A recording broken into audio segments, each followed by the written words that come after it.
Good afternoon, everyone, and welcome to our second session of the Information Literacy Summit. I'd like to welcome you to Bridges to Media Literacy, Rethinking Current Events Related Instruction. I will turn it over to our presenters, Becca Greenstein, Jeannette Moss, and Zald. Great, thank you so much. It's really nice to be here with all of you today. We're thrilled to have this opportunity to talk with everybody, the Information Literacy Summit. And as I'm talking, I'm seeing the sun is actually just trying to come out right now. So I'm really happy about that, where I am. Anyway, thanks again for coming. I am Jeannette Moss. I am at Northwestern University. I'm a librarian for political science, as well as Slavic languages and literatures. I'm also a member of the Instruction and Curriculum Support Unit in the library there. And I'm glad to be here with Becca Greenstein, our STEM librarian, and Zald, who is our government information librarian. And we also wanted to just mention too that while we're present, we will have an opportunity for Q&A after we present, and we're going to have a little bit of interactivity going on in there as well. But if you do have a question while we're talking, go ahead and put it in the chat, and Anne is kindly going to be monitoring the chat for us. So, all right. So with that, we'll get started. So in the summers of 2019, and then again, quickly pivoting to going online in the summer of 2020, we worked with incoming first-year Northwestern students in a summer bridge course who may be first-generation college students. So this 2-week course was focused on the Chicago mayoral election of 2019 as a social event, a social current event, and while also introducing social science method, formulating a research question, which sort of ties in with method there, as well as evaluating sources, tying in the concepts of media literacy with that. So, all right, the next slide. So what we're going to be doing today is we're going to be talking about, we're going to be touching on various summer bridge and transitional programs offered at Northwestern, Bridge being one of them. And some of which librarians have worked with throughout various summers, several summers. Then we're going to turn our attention to the course that we worked with within the Bridge program, including some background on the course, the assignments, how we worked with that course, and we'll also share some assessment data that was shared with us by the professor. So we're going to also leave some time at the end to open up a discussion in some breakout rooms with everybody, so that if you all want to share any related experiences you've had with any of the things that we're going to talk about, we're going to share some question prompts at that point. Oops, there you go. I went a little too far. Okay, sorry, I went too far. There we go. I'll help you out, Jeannette. Hold on. Okay. My mouse is not cooperating. There we go. Sorry. There we go. I double clicked. Thank you. Oh, okay. Wait. Actually, is that not it? Sorry, I wanted to go back. Sorry. Perfect. Thank you. No worries. Okay, so transitional programs at Northwestern.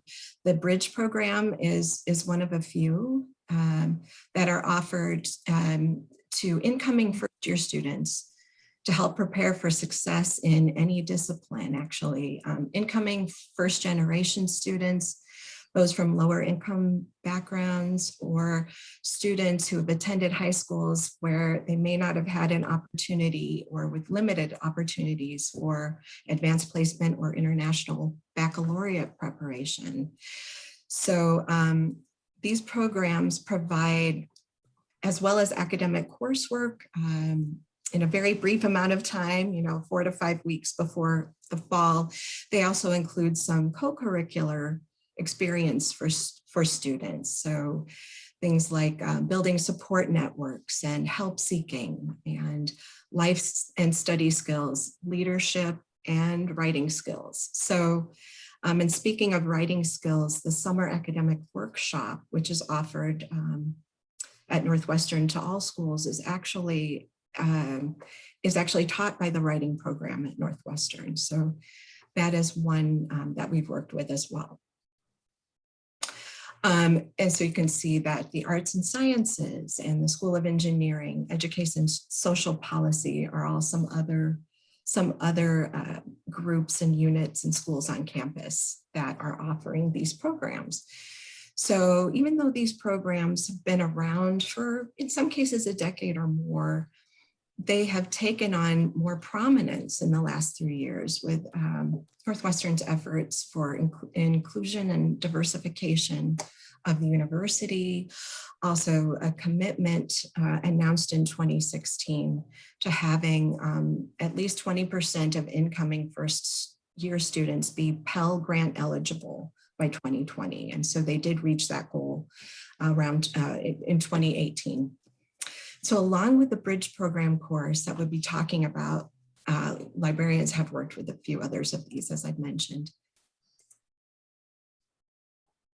Okay, there we go. Just careful not to double click this time.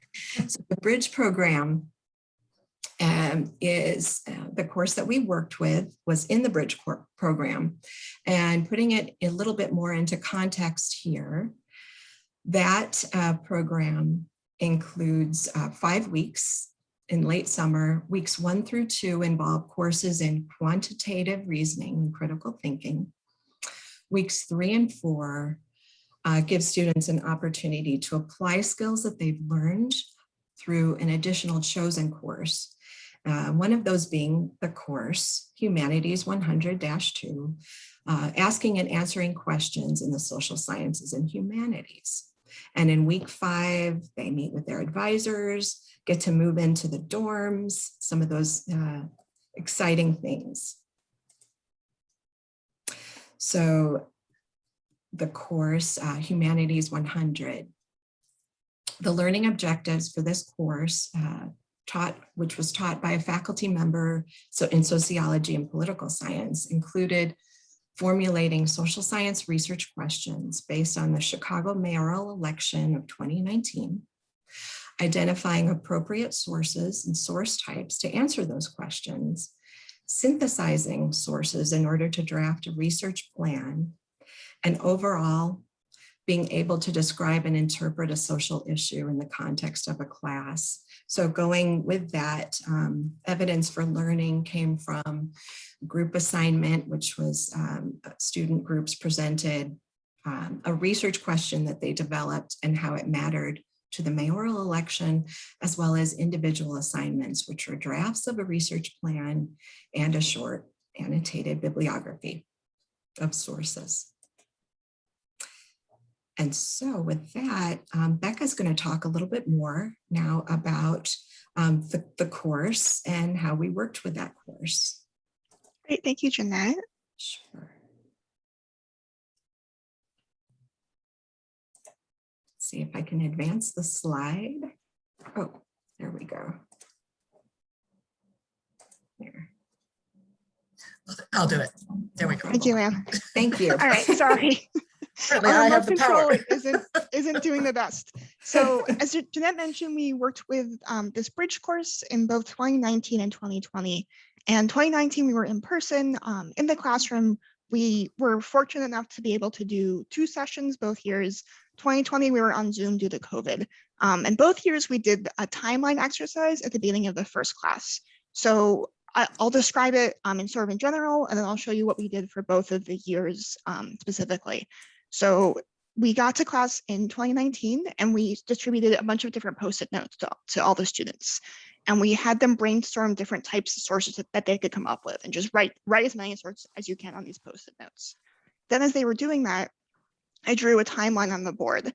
So again, the class was focused on the Chicago mayoral election of 2019. So the first time point would be the polls closing. that night, the next day, the next week, etc. And we had them put this post-it notes on the board in the order of when they're produced. And then we also had them think about the audience and the purpose for each source.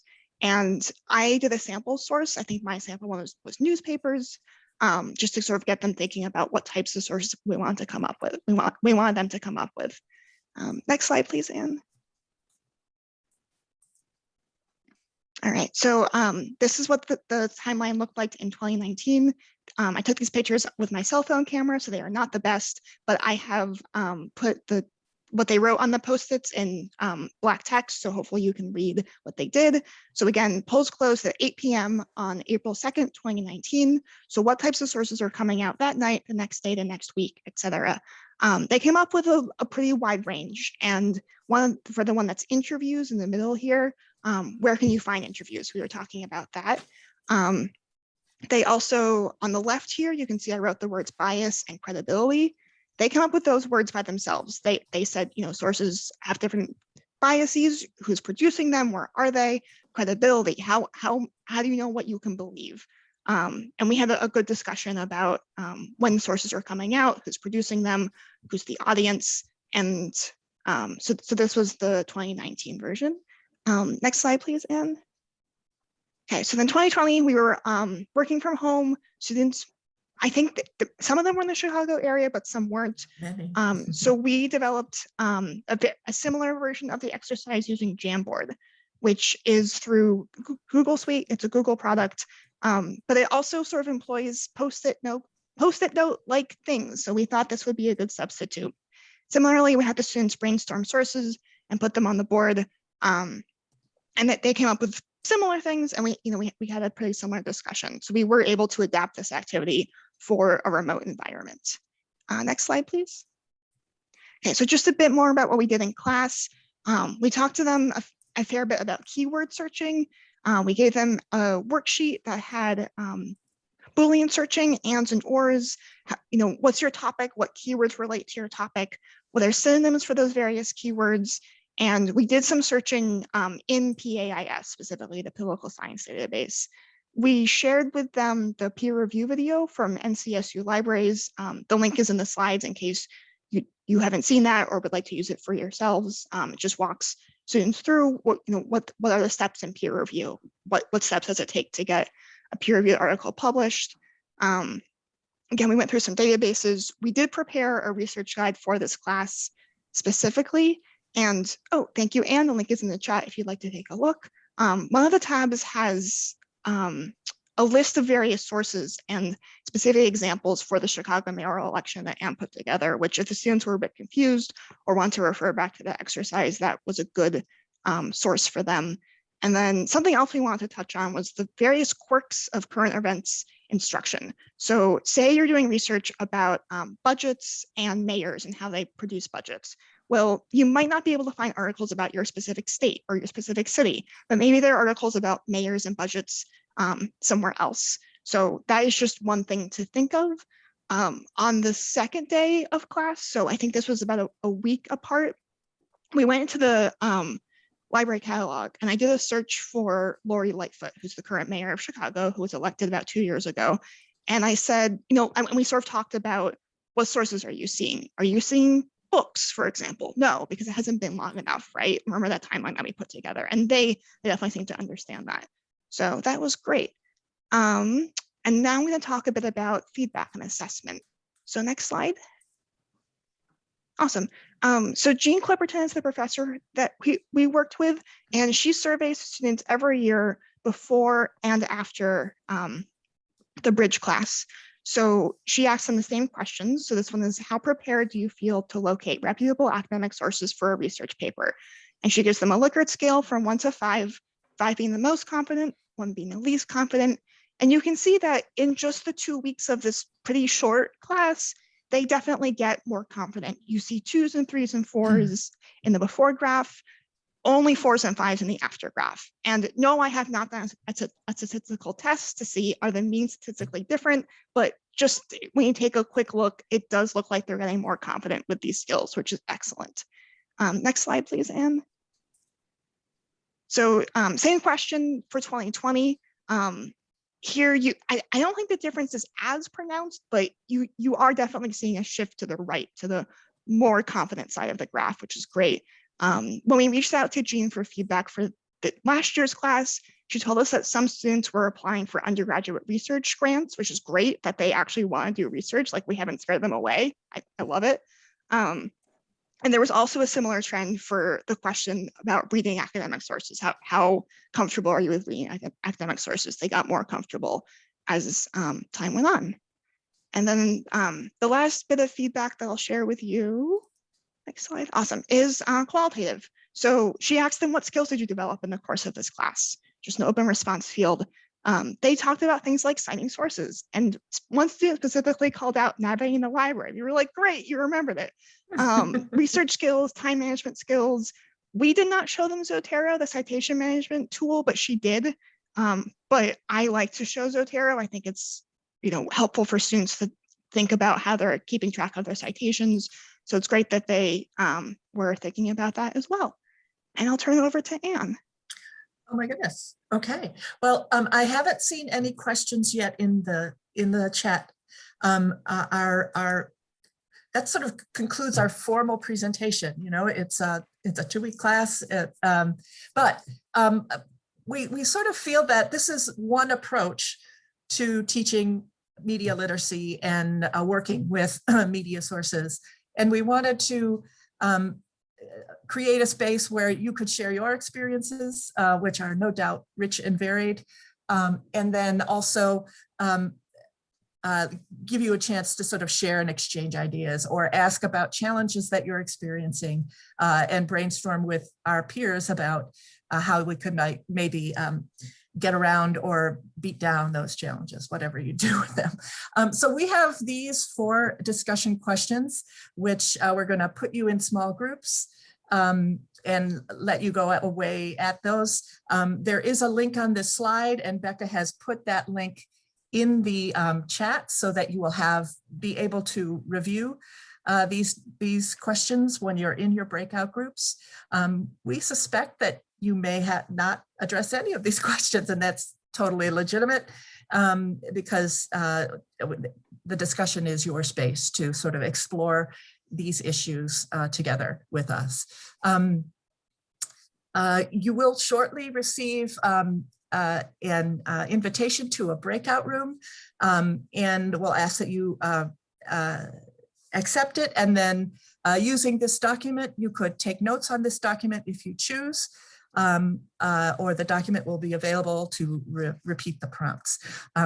Your presenters, myself, Jeannette, and Becca, we may choose to sort of pop in and out of your discussion rooms because this space is going to be pretty lonely. So please don't let that disrupt your conversation or throw the weight off, okay? So are there any questions before we break up? I guess I'd ask if you could put those in the chat. And I'll give you 30 seconds to type them. Okay, if not,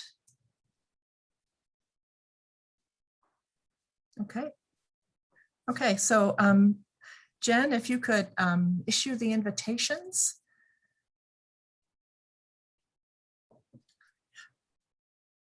Oh, one more thing. Because we're sort of a largish group, we wanted to give you maybe 20 minutes to have a real conversation. So we won't have a chance for all the groups to sort of have a real debrief when we come back together, but we will ask you to be prepared to post something you've learned, something you want to try in the chat, so that we'll sort of have a collective record, and we'll try to keep that chat associated with the recording of this session. And also you were able to save the chat file yourselves, so you can walk away with it. Okay. Okay. Do I need to stop sharing? Oh, there we go. Okay.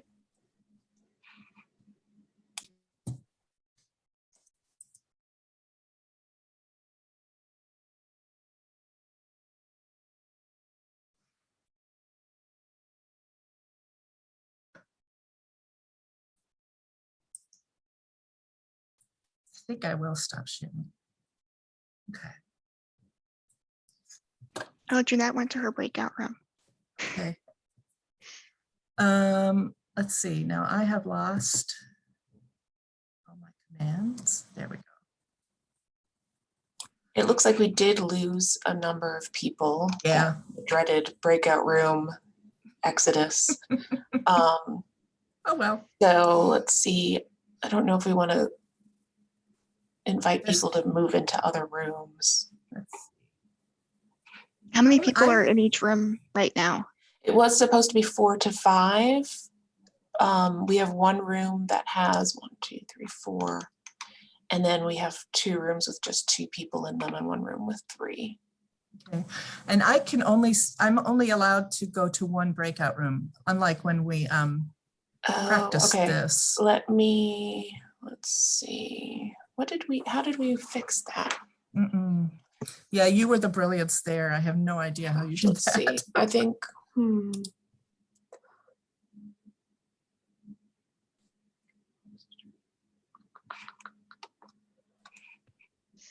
let's see about that. I wonder, oh no. I think this was something I was supposed to do at the beginning.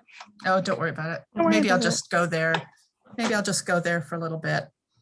Okay, so I'll see you in a bit. Is that room okay for you? Because I could put you in a different room. I don't that know. one has Troy in it. Oh, okay, sure. I'll just go peek. Okay.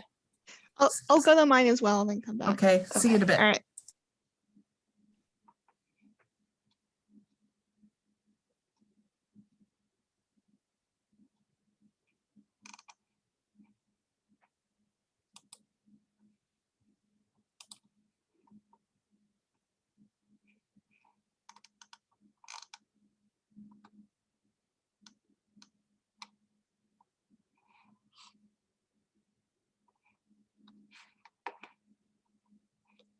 Hi, Allison. I've invited you to join a breakout room. Okay, I don't know what we're doing, but okay. Okay. Let's see, before you go, I can share the link. It's for discussion questions. Okay. Here we go. And that should be in the chat for you. Oh, great. Okay. Thank you so much. Sure, Okay. no problem.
We scared away everybody. Well, great. Well, thank you for sticking with us. And I hope that your discussions were productive or interesting. I definitely got an idea that I'm going to steal, borrow, and attribute, of course, fully. So if you'd like to just, use the chat to share something that you learned, you found that you thought was interesting from your discussion, that would be really wonderful. If you have any questions for the presenters, we can also take those at this time in the last 4 minutes of our session. So let's see, the idea that I was going to steal. Okay, oh, some neat stuff here. Yeah.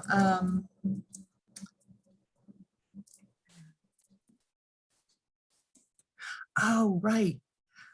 Sharing. Allsides.com. That's a really good, I've used that in class. Students really identify with sort of the lists of those, the biases or the ideological spectrum of news sources.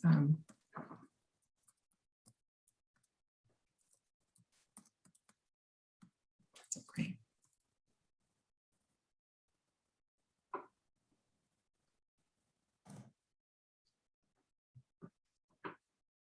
Yay, Shelley. Yes.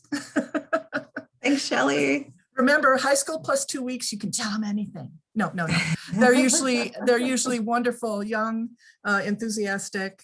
It's really great to have interaction with these students. Yeah. And I like what you said about Google searches done by different people. I think during library school, I had a class where the professor said, who's on a PC, who's on a Mac, who's using which browser, and we all had different results and we were sitting in the same room. Wow. Yeah.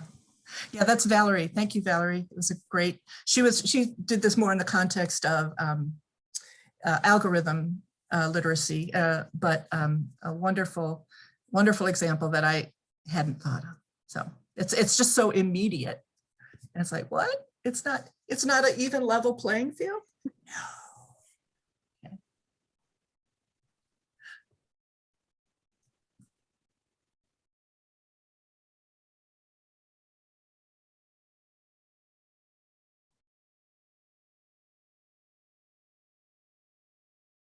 Okie dokie.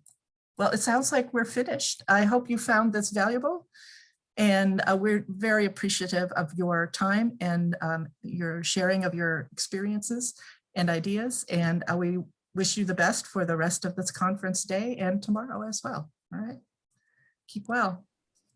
Thank you all so much. Thanks for coming, everyone.